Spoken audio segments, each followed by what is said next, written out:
I'm Clay Pigeon. Welcome to the Wake and Bake Morning Show podcast.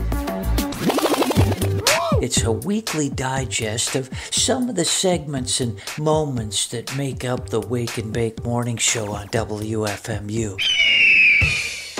Of course, you can listen live to Wake and Bake Monday through Friday, 6 to 9 a.m. Eastern on WFMU.org.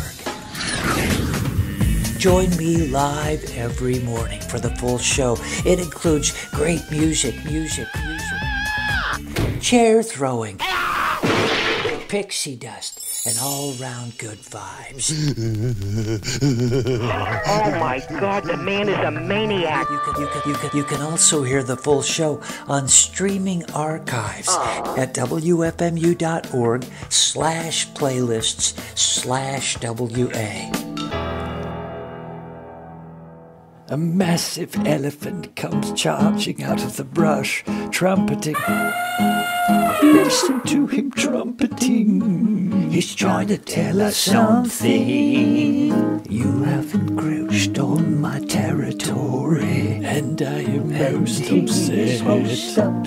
Lower the safety net. Lower the safety nets, please. Lower the safety nets, please. Lower the safety nets, please.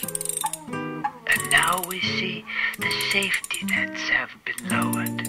Look at the size of him. And the charging elephant comes ever nearer. Thundering the ground, this rumbling, thundering, and the fear, and the screams. Then he arrives with this horrible impact.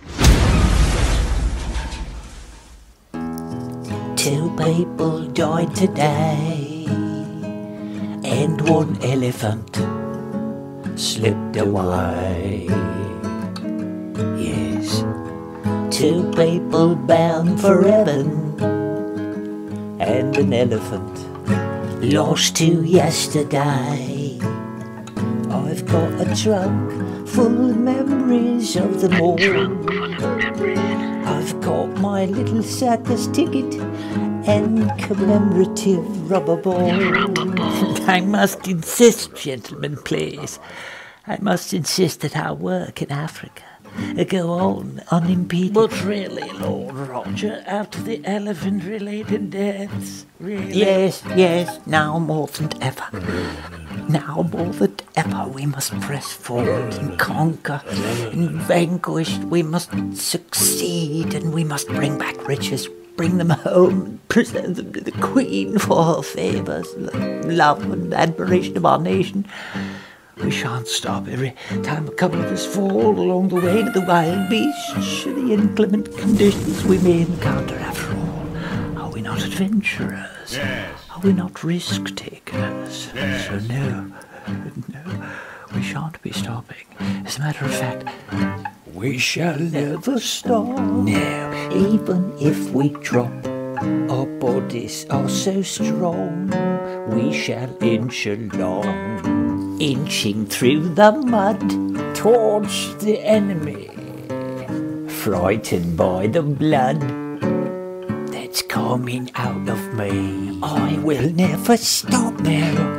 Nothing's gonna slow me down. That inch-long bastard, just inching from town to town. You must be like me. I truly insist you must. Although it isn't clear, incubus, succubus, you horrid winged thing, your horrid cellophanic wing, it beats so frantically, proboscis piercing me, its leg hairs tickling me, until I fibrillate, clams over the half shell, and roller skate, my what a lovely roller skate key, made of the finest ivory.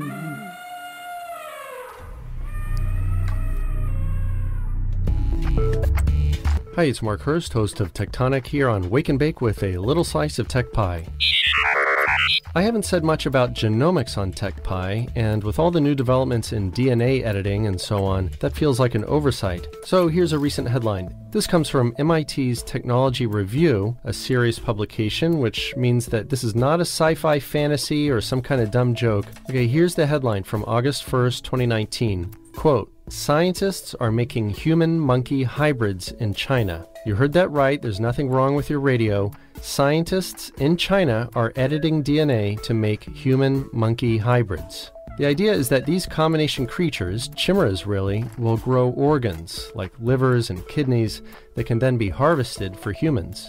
Now, I am totally in favor of medical innovation to help people in need of organ transplants, but I'm not sure I want to create a new life form in order to do it. I have lots and lots of concerns about this Chinese project, but just to list one of the concerns, I wonder about the ethics of breeding and raising part human creatures in order to slaughter them for organs.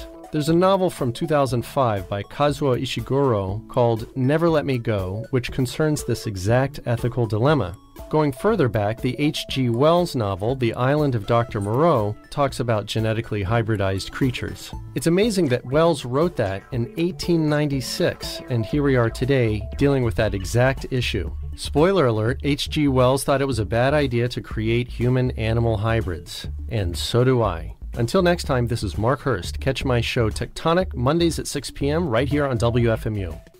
It's time now for Waybam Nation. I've been asking you over the course of the last week, what's your phobia? I got a few responses. It's kind of hard to pull them out of you this time around, but let's see what we got. Waybam Nation Wake and Bake Answering Machine. Here's what you said about your phobias. Hi, it's Rachel in Brooklyn, and my worst phobia is, hesitate to say it because I know you're going to play that sound. What sound? Vomit? I'm not going to play it. Yeah, okay. No more vomit sound. Hi, Clay. Sean from Glenridge, New Jersey. My phobias are snakes, reptiles. I live in Glenridge, a lot of chihuahuas. I'm very scared of them. I got bit by a chihuahua or a poodle 6 years ago. They freak me out. Reptiles and certain dogs. Hi. This is Eric from Jersey City, and I'm afraid of automated teller machines. Automated teller machines, ATMs. I'm afraid I'm going to stick my card in there, I put in the code, and then it's going to just suck me in, and then I'm going to disappear forever. That's my phobia. Okay, the biggest one, anyway. I got a bunch more. Anyway, thanks, bye. Marley Dog. My absolute biggest phobia, ever since I was a kid, and I'm not sure why, is arachnophobia. I'm just deathly afraid of spiders. I either want to stomp on them and run away, or take a hammer to them, or what. I can't imagine these people have spiders as pets. The itsy bitsy spider went up the water spout. Hey Clay, this is Scotty Keys. Check it out, man. My worst fear is shooting pool and a ball falls off the table and then I have to go under that table and get it and then the pool table somehow falls on me.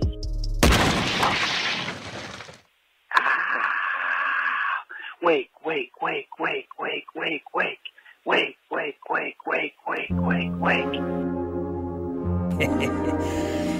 Well, I was thinking about, as far as my own phobias, it's got to be rats. I talked a little bit about this. But every morning I go down in that PATH station, that train over here to Jersey City from Manhattan. At about that time, about 4:30 in the morning, it is not unusual to see rats down there. Oh, it's dirty down there. And you see them scuttling along. And sometimes they just stop in their tracks and look at you. And I'm afraid to go past them. They seem so unafraid of me. It's as if they're just going to run up and start chewing on my ankle. Rats. Of course, they're kind little mammals, cute little things, but keep them away from me. That's your Waybam phobias. Thanks for your calls, everybody. And I got a new question, too, for next week. I'll give you that in a few minutes. In the meantime, Dennis Yost in the Classics 4. Cool of the evening and everything is getting kind of groovy. spooky. I call you up and ask you if you'd like to go with me and see a movie.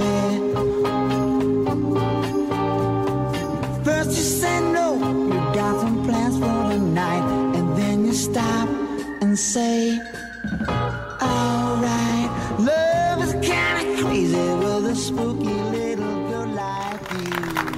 Welcome to Monday Morning Races. Thanks, Jackie. I'm your action sidekick, Mark Musley. Hi, Mark. I'll join you in the pit in the tiniest tick. The tick of the clock, Jackie. Oh, the one car doesn't sound so good. No, Jackie, that's Mark the Nooch out of Wayne. In the Avenger. Dodge Avenger. Oh, someone slamming the door. That's Ratso in the Ratmobile. Oh, listen to his horn.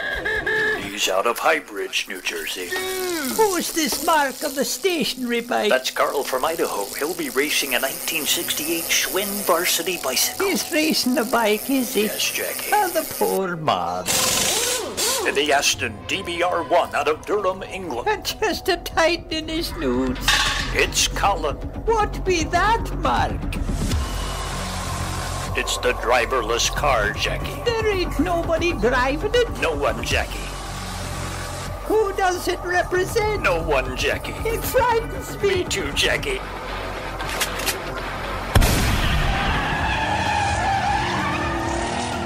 Oh, look, here's Carl from Idaho, riding the Schwinn. Schwinn Varsity, Jackie. Oh, don't get so granular, Mark. I want to be accurate, Jackie. Just entertain the people. Like some circus act, Jackie. Oh, look at him go, Mark the Nooch. In the lead, Jackie, out of Wayne, New Jersey. And right behind him, Mark. The driverless car, Jackie. Sent from Satan himself. You mustn't think that way, Jackie. Who's this, Mark? Oh, he's pulled up close to the grandstand to give you a honk, Jackie. Oh, is that Ratso? From Highbridge, New Jersey. Nice of him to say hello. But he won't win now, Jackie. No, he won't. Neither will the Nooch, Jackie. Oh, his car's acting up. He's done, Jackie. Get him on the radio. Nooch, come in, please. Yeah, this is Nooch. What happened, Nooch? I just had car trouble and I let everyone in Wayne down. I feel terrible. Yes. But don't make him feel bad, Mark. He let Wayne down. His car malfunctioned. Then get out and run. Colin and the Aston DBR1 is going too fast, Jackie. Jackie! Colin from Durham, Is he England. hurt, Mark? Yes, Jackie. That's a shame. Don't look now, Jackie. What is it? It's Carl. If that don't beat all. Carl from Idaho on the Schwinn Varsity. Oh, but right behind him. The driverless car closing in as they approach the finish. Oh, but look at him go. Carl from Idaho picking up steam. That was a death ray. The driverless car wins. 21 minutes after 8 o'clock, and you guys know, don't you, that the State Fair is ongoing, the Jersey State Fair, August 2nd through the 12th. They're in Augusta, New Jersey. What's going on today at the fair? Let's have a look at our itinerary. Well, donate blood today and get free admission at your New Jersey State Fair. It's Children's Day.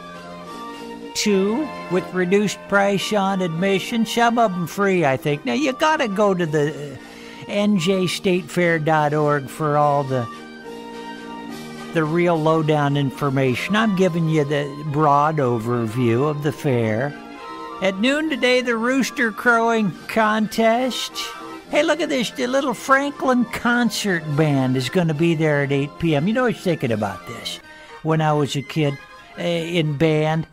It means so much to the kids that the big people come out and watch them play. I felt so much pride I had when our band would play and adults would watch. So get out and support that Franklin concert band at the fair. Pig races at 2 p.m. and 7:30 today. The pig races. Monster truck rides, too. I suppose if you're a kid, that's about as good as it gets, isn't it? The monster truck ride. Baking and canning demonstration. There'll be a draft horse show today. Oscar the robot will be there. It's just so much stuff.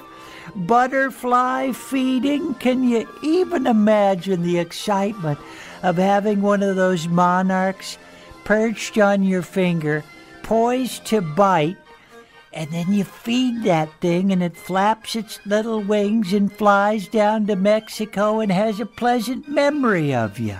The New Jersey State Fair. Ostrich and oxen exhibits. Really more things that I have music for.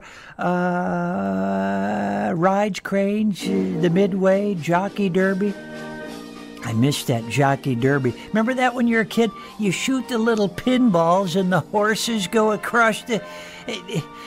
Do you remember that? No! That was my favorite thing, Jockey Derby. And around the third corner, it's whirl awake. There's Seed Biscuit. And you win a little teddy bear. I love the fair.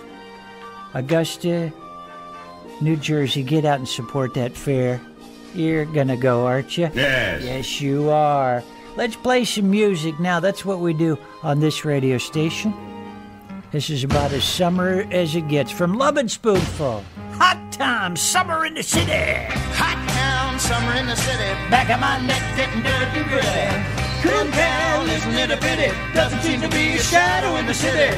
All around, people looking half dead, walking on the sidewalk, hotter than a match head. But at night it's a different world. Go out and find a girl. Check. What's your first name? Carmen. Carmen and...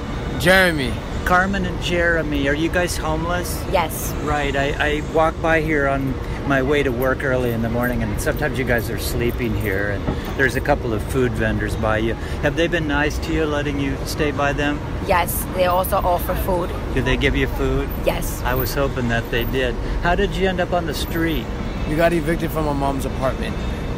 She was pregnant at least 5 months. We've been in the streets for nearly about 3 years. We're trying to get ourselves into the shelter together. We do not want to get separated. Are you married?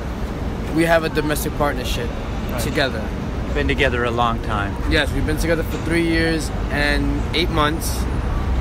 We have 2 beautiful children. We're just trying to get some help, at least, to get us somewhere. And it's very difficult. It's very stressful every single day. How old are you?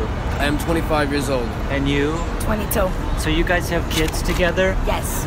Is that hard for you? Where are the kids? The kids are in a situation in ACS. They're being taken care of by the state? By a family member who is abusing them. They're being abused now? Yes. And have you told the police about it? I told I told the case planner, I told the courts, and I told everybody, and their matters, they're not taking full responsibility. Are people nice to you on the street, or is it a little of each? Well, we got some people who like to throw bananas and be rude, or try to touch us or steal our stuff. And you got some people who hands us money, hands us food, and hands us, books and clothes and shoes and stuff. They're very sweet. Everybody I've talked to who's homeless said the shelters are not a good place. They're not actually a good place. They're like, it's like being in a second jail. They just don't treat you with the appropriate manner you need to be as a human being, or they just treat you like an animal in a cage. They don't even show no support. They don't even help us when we need to get housing. If you get into an argument, they'll kick you out. If you're hungry, they won't feed you sometimes. Some of the food is disgusting. Some of the food has poisoning in it. Some food caused me to throw up mostly all the time. I don't know, we need to make this more of a better place and more safer environment for us to be in a shelter together, because at the end of the day, we have people that are trying to get to where they need to get to. Let me ask you, and I know you've probably been asked this 100 times, but I just want you to be able to address it. The people who say, why don't you just get a job? Is it not that easy? Well, I have a job, but it's not like on the books. It's like Uber Eats, so you do food delivery. You pick up the food delivery from whatever, McDonald's, Starbucks, Dunkin' Donuts, and you deliver to the person that wants the food in that order, and you either get some tips sometimes for the amount that you do. It depends if you're on your time schedule. It's from Monday through Sunday from morning to nighttime. Another app that we do as work is we do Postmates, but Postmate doesn't give as much money as Uber Eats. So but it's instead of working for Uber Eats, I want an actual job on the books that will actually give me a check, that will have the money in my hand where I can get things that I need, shower supplies, food, clothes, shelter, stuff that I need that's important for my health. Right, and it's impossible to make enough in your situation to get somewhere to live, I imagine. Yeah, it is. It's like very difficult. Sometimes we will have that opportunity to get to where we need to get to, and it will just start crashing down. Like we're vulnerable to the world, and everybody just looks at us as an invisible person. We just want. It's just so much hatred towards people that don't have any income, that are in the streets. Some people hand you money, some people don't hand you money, some people give you criticism, some people don't criticize you.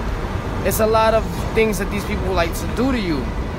Like other homeless people, they tend to use their money for drugs. Other people tend to use to actually need it to get somewhere in life, or actually with that one single dollar can actually bring that bright moment in the future for somebody. Like, okay, I can actually, somebody offered me something. Now I feel like there's somebody that actually cares about us.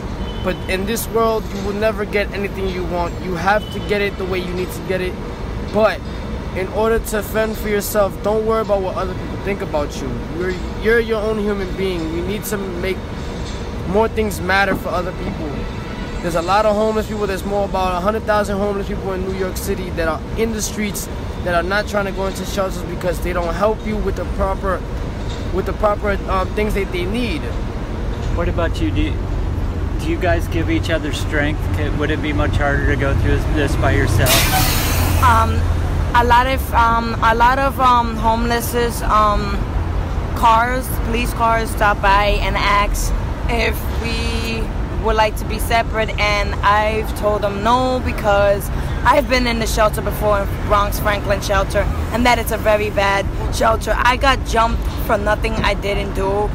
They accused me of prostituting, and I left because a lot of females jumped me. I can't handle the situation with females stealing my ID, stealing my clothes, stealing my important information, and using it against me. The strength that I have only is with him because I know that I'll be in a safe, he'll protect me, and he'll keep you safe. Even though the streets is not safe, but I know that he could fight and he could defend me from any person that's trying to harm me. Where's your family, your parents? My mom, she has a place to stay, but she can't take me due to the fact that she's fighting for my kids, but she can't take both of us. She's willing to take me, but I don't want that because it's a package deal. When you take me, it's you taking him. You take the kids, you taking all of us. No one gets left out. We're all a family. Right. Are you guys, despite your difficulties, are you optimistic about the future? The future is I wanna get a job, a good job that will support me and help me through any struggles. A house, it doesn't matter what the house is. It could be expensive or it could be a cheap house. As long as I have a place to stay, it doesn't matter how the house looks or the income, as long as I got a place to stay. And the kids, it's just like a family, basically. A family that I never got, I want to give it to my kids so they won't go through what I'm going through, especially my daughter. I don't want her to see her mom being like this, being in the streets or smelling or not doing what she's supposed to do. I want my daughter to grow up to see her mom achieve her goals and showing them that when life comes for them, they can do the same thing but differently. What message do you want to leave the world as I leave you guys now? What do you want people to know?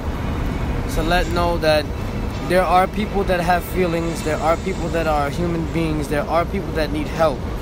The one message I want to do, always stop and check if somebody's okay or in need, because at the end of the day, a lending hand is always it's the best positive motive for another person to actually achieve where they want to get to in life. Yes, my name is Carmen and I'm a couple of months pregnant.